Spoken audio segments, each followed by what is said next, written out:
مشتریان عزیز، هموطنان ارجمند، در این نوار به شما درباره مجموعه فنها، عدد تست ها و معیارهای بهاگذاری برای قبول به زینه بکالور مؤسسه های تعلیم عالی جمهوری معلومات می‌دهیم. باید گفت که همه داوطلبان، ابیتوریینت ها نوابسته از سمت تعلیم و دانشکده و دانشگاه از 3 فن یعنی زبان مادری، متماتیک و تاریخ ازبکستان به طور حتمی تست می‌سپارند. از هر یک فن 10 تایی تست داده می شود و هر یک جواب درست از روی معیاری 1/10 خال بهاگذاری می گردد. یعنی به هر یک فن 11 خال و در عموم برای 3 فن حتمی 33 خال داده می شود. اینچنین از 2 فنی که به واسطه به سمت تعلیم انتخاب شده موافقند 30 تایی در مجموع 60 تا تست داده می شود.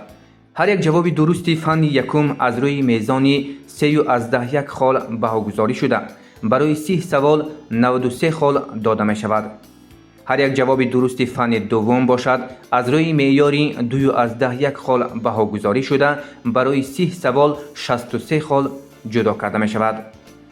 داوطلب در عموم از 5 فن 90 تست می سپارد و از آنها در عموم 189 خال جمع می کند. وقتی درباره مجموعه فنهای تست دهنده حرف میزنیم باید گفت که داوطلب اگر به فاکولته تعلیم ابتدایی حجت سپرده باشد از فنهای زبان مادری و ادبیات بلاک یکم و متماتیک بلاک دوم تست می سپارد. داوطلبانی که سمت تعلیم تا مکتبی را انتخاب کردند در بلاک یکم از فن بیولوژی و در بلاک دوم از فن زبان مادری و ادبیات تست می سپارند.